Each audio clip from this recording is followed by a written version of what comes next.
উনি তো মনে করতেন এটা আমার দেশ, আমার বাপের দেশ। ওনার বাপের দেশ যদি হয় তাহলে আমাদেরও, আমরাও ওনার, আমি তো ভাই কিন্তু ওই অর্থে বাপ। শেখ হাসিনা তো কখনো মনে করে নাই যে দেশের সে সেবক। উনি তো দেশের মালিক না। বঙ্গবন্ধুর কোনো গুণ, কোনো যোগ্যতা শেখ হাসিনা পায়নি। আমরা কিন্তু 22,000 ধনী পরিবার বানাবার জন্য যুদ্ধ করি নাই, কিন্তু আলটিমেট হয়েছে। এস আলম হয়েছে, সলমান এফ রহমান হয়েছে। বঙ্গবন্ধুর একটা এই 5টা আঙ্গুলের মধ্যে কেউ না আঙ্গুল ছোটটা সব থেকে, এর থেকেও ছোট শেখ হাসিনা। বঙ্গবন্ধুর কোনো গুণ, কোনো যোগ্যতা শেখ হাসিনা পায়নি। বঙ্গবন্ধুর সময় বিরোধী লোক ছিল না, আলাউদ্দিন মতিনরা তখন ছিল না, হক তোহারা ছিল না, তাদের নামে হুলিয়া ছিল না। তারা বঙ্গবন্ধুর 32 নম্বরে যায় নাই হুলিয়া মাথায় নিয়ে। বঙ্গবন্ধু তাদের হাতে টাকার নোট তুলে দেয় নাই এবং শেষে বলে নাই, ভাই ছোট পুলিশের সামনে পড়েন না, বড়রা জানে কিন্তু ছোটরা জানি ই না করে। শেখ হাসিনা 16 বছর শাসন আমলে কয়বার বিরোধী দলকে নিয়ে উনি একটা জাতীয় কনফারেন্স করেছে? বছরে অন্তত 2বার সব দলকে নিয়ে তারি করে দেন। কয়বার সব মতের পথের বুদ্ধিজীবীদেরকে নিয়ে বসছেন? চাটুকার নিয়ে খালি বসলে হবে না। যে সমালোচনা করতে পারে, যে আসল চোখে আঙ্গুল দিয়ে বুঝিয়ে দিতে পারে, দেখিয়ে দিতে পারে, তাকে সামনে আয় না, তাকে বলতে দিতে হবে। অপ্রিয় কথা শুনবার সৎ সাহস থাকতে হবে। রোহিঙ্গা সমস্যা আমাদের দেশে মস্ত বড় সমস্যা। এর অর্ধেক হয়েছিল জিয়াউর রহমানের সময়, আর অর্ধেক তো শেখ হাসিনার সময় হয়েছে, হয় নাই? এর জন্য কি একটা জাতীয় সম্মেলন ডাকছিলেন উনি? এর জন্য কি খালেদা জিয়াকে ডাকছেন? বিরোধী দল হিসাবে খালেদা জিয়া যদি না যেতেন তাহলে ক্ষতিকার হতো, খালেদা জিয়ার হতো জাতীয় প্রশ্নে। আমাকে কি উনি ডাকছেন? কামাল হোসেনকে কি উনি ডাকছেন? আমার ভাতিজা আবুল হাসান চৌধুরী কায়সার, আমাদের সবাইকে সে সময় এরশাদ জীবিত ছিলেন, যদি ডাকতেন, ডেকে যদি বলতেন এই রোহিঙ্গা ইস্যু এটা জাতীয় ইস্যু, আপনারা যান। হোসেন মোহাম্মদ এরশাদ, আপনি মিডিল ইস্টে আপনার খুব খাতির আছে, আপনি ওখানে যান।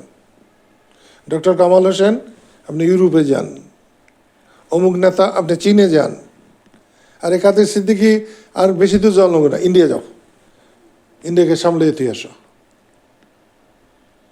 চলতো না? একবারের জন্যে উনি বসেনি। হাসিনাকে নিয়ে কি সমস্যা ভারতের? কিছুই না। তারপরেও কিন্তু তারা সবাই মিলে বসে কিন্তু একটা আলোচনা করেছে, যেখানে রাহুলও বসে।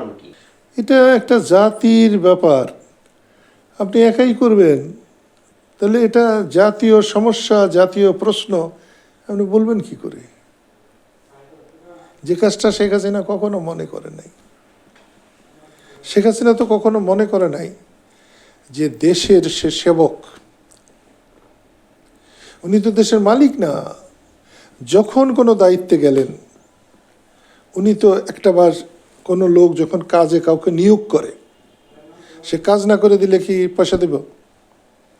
তাহলে কোনো সরকারি পদে আপনি যখনই যাবেন তখনই আপনি জনগণের সেবক হইলেন, আপনি মালিক হইলেন না। উনি তো মনে করতেন এটা আমার দেশ, আমার বাপের দেশ। ওনার বাপের দেশ যদি হয় তাহলে আমাদেরও, আমরাও ওনার, আমি তো ভাই কিন্তু ওই অর্থে বাপ। শেখ মুজিব যখন বঙ্গবন্ধু ছিলেন, তিনি নিশ্চয়ই আলাদা একটা রেসপেক্ট পাবেন। কিন্তু তিনি যখন প্রধানমন্ত্রী ছিলেন তখন তিনি আমার প্রধান সেবক।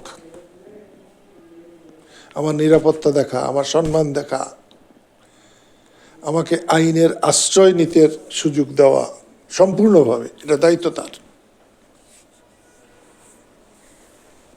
আমরা ওইভাবে তলিয়ে দেখি নাই যে মুক্তিযুদ্ধে পাকিস্তান হানাদাররা হারছে, কিন্তু পাকিস্তানে অন্য যে শক্তিগুলো তারা হারে নাই, আমরা তাদের দিকে তাকিয়েই দেখিনি। ব্যবসায়ী হারে নাই, বুদ্ধিজীবী হারে নাই, খেলোয়াড়রা হারে নাই। সব মিলেই তো একটা ফিল্ড, সব ফিল্ডেই তারা ইনট্যাক্ট, সুন্দর ছিল। শুধু যুদ্ধের ফিল্ডে ওই যেখানে গরিব মানুষগুলো আছে তারা রক্ত দিয়া দেশকে স্বাধীন করে দিছে। এটা তো অনেকে বিশ্বাসও করে নাই, পাকিস্তানিরা বিশ্বাস করে নাই যে ওরা এই বাঙালির কাছে হারবে। এইখানে একটা মারাত্মক দ্বন্দ্বের সৃষ্টি হয়েছে যে সাকসেসফুলি, সফলভাবে 47 থেকে 71 পর্যন্ত রাজনৈতিক লোকেরা নেতৃত্ব দিয়েছে, কিন্তু 71-এর মার্চের থেকে ডিসেম্বর পর্যন্ত প্র্যাকটিক্যাল ফিল্ডে যেখানে রক্ত দেয়া নেয়ার ব্যাপারটা হয়েছে সেইখানে কিন্তু রাজনৈতিক লোকেরা অনেক পিছনে পড়েছে। তাদের হাত থেকে এই ক্ষেত্রটা সরে গেছে। মুক্তিযুদ্ধে প্রত্যক্ষ যোদ্ধা হওয়ায় 95% হচ্ছে সাধারণ মানুষ, যার যুদ্ধবাজার আগে অন্তত 50 সাথে এ ব্যাপারে কোনো চিন্তাই ছিল না, চেতনাই ছিল না। তারা মুক্তিযুদ্ধে অংশ নিয়ে দেশকে স্বাধীন করে দিয়েছে। একটু আগেও একটা ইয়ার সঙ্গে বলছি, আমি আমার নেতা হলো লতিফ সিদ্দিকী, আগে বললাম না, নেতারও নেতা আমার করে। টাঙ্গাইলে মান্নান ভাই ছিলেন একজন নেতা, লতিফ সিদ্দিকীর নেতা। 25শে মার্চ পর্যন্ত টাঙ্গাইলে 3রা এপ্রিল হানাদার বাহিনী ঢুকেছে, আর টাঙ্গাইল স্বাধীন হয়েছে আজকে 11 ডিসেম্বর, হানাদার মুক্ত হয়েছে। তাহলে ওই কটা দিন 268-69 দিন হবে বোধ হয়, না আরো কম হবে, কারণ আমরা 4-5 দিন আগে স্বাধীন হয়েছি। 62-63 দিন হবে 200। লতিফের ওই ডিসেম্বর মাসে লতিফে একটা মিটিং ডাকলে কত লোক হয়তো অনুমান? আমাদের নেতা কিন্তু 20,000, 25,000। সেই সময় আমি একটা মিটিং ডাকলে যদি লোক হইতো 5 লাখ, তাহলে লতিফ ভাই নিজে মনে মনে মনে করবে না? আর এটা 1-2 দিনের ব্যাপার না, আর খালি একটা মিটিং ডাকায় না, সব ক্ষেত্রেই। যেখানে কাদের সিদ্দিকী, লতিফ সিদ্দিকী দেখলেই সালাম দিতে মানুষে, এখনো দেয়, কিন্তু কাদের সিদ্দিকী গেলে জয় জয় আকার, তাহলে তার মনে হবে না? এই 9 মাসের মধ্যে কি করলো? আমি যেখানে 20 বছর সংগ্রাম করে এখানে আসছি, আর এই কালকার পোলাটা 9 মাসে কি করলো? সে আমার থেকে উপরে উঠে গেল, অনেক উপরে। এটা মনে হবে না তার? আগে লতিফ ভাই কি বলতো, মানুষের রাস্তায় দেখা হইলে, আমার সাথে দেখা হইলে, ও আপনি লতিফ ভাই না? হ্যাঁ। ও আপনি কাদের সিদ্দিকী? হ্যাঁ। ও লতিফ ভাই? জি। স্বাধীনতার পরে কি হইল? যেখানেই দেখা হচ্ছে, ও আপনি কাদের সিদ্দিকীর ভাই, লতিফ ভাই যখন এই কথাটা বলবে, হ্যাঁ স্বাভাবিক তো, কিন্তু এটা কি তার কাছে ভালো লাগার? শুধু তার কথা বলছি না, সব নেতার কথা বলছি। তাহলে প্রত্যেকের অস্তিত্ব নিয়ে যখন এই মুক্তিযুদ্ধটা টান দিয়েছে, তাহলে তারা কি করবেন? মুক্তিযোদ্ধাদের মাথায় নিয়ে নাচবেন, নাকি মুক্তিযোদ্ধাদের চরিত্র হনন করবেন?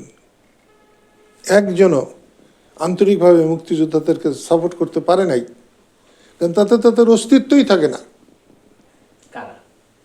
যারা রাষ্ট্র চালাইছে প্রত্যেকের কথা বলছি, আরে স্বাধীনতার পরের কথা বলতেছে, আপনি বুঝতে সমস্যা করতেছেন। স্বাধীনতার পরে যারাই রাষ্ট্র চালাইছে, একমাত্র শেখ মুজিবের পপুলারিটি আমরা তো কেউ ধরতে পারিনি, সে সবার উপরে, মৌলানা ভাসানী সবার উপরে, তাজউদ্দিন আহমেদ হয়তো সবার উপরে, আব্দুর রাজ্জাক সবার উপরে, এরকম 10-12টা নেতা বাদে, আর সবার নেতৃত্ব তো চ্যালেঞ্জ। হয়তো চিটাগাংয়ের নেতা একজন, যে দেখা গেল একটা বাচ্চারা দিয়ে থুয়ে গেছে, স্বাধীনতার পরে এসে দেখে যে সেই বাচ্চা লাখো মানুষের কাছে প্রিয়। এটা তো আমি শুধু লতিফ ভাইকে দিয়ে বললাম, একদম কংক্রিট। উনিও রাজনীতি করেন, আমিও রাজনীতি করতাম, আমি এটা বুঝি, অনেকেই বোঝে না। ওনার নিজের স্বার্থে, তার রাজনীতি টিকিয়ে রাখার স্বার্থে, নেতৃত্ব টিকিয়ে রাখার স্বার্থে আমাকে অস্বীকার করা তার উচিত, এবং সেই কাজটাই করেছেন তারা। তাতে কি হয়েছে? মুক্তিযুদ্ধ নিগৃহীত হয়েছে, মুক্তিযোদ্ধারা নিগৃহীত হয়েছে, মুক্তিযুদ্ধ পিছিয়ে পড়েছে। মুক্তিযুদ্ধের যে ফসল, সেটা সঠিকভাবে আমরা গড়ে তুলতে পারিনি। সেই জন্যে পাকিস্তানের ছিল 22 পরিবার, ধনী পরিবার, যার বিরুদ্ধে আমরা যুদ্ধ করলাম, স্বাধীন করলাম। এখন হয়েছে 22,000 বা 2 লাখ। আমরা কিন্তু 22,000 ধনী পরিবার বানাবার জন্য যুদ্ধ করিনি, কিন্তু আলটিমেট হয়েছে। এস আলম হয়েছে, সলমান এফ রহমান হয়েছে। এখান থেকে ফিরে আসা খুব সহজ নয়, খুব কঠিন কাজ, কিন্তু ফিরে আসতেই হবে। ফিরে না আসলে জাতি থাকবে না, এবং জাতির অস্তিত্ব কেউ বিলীন করতে পারবে না।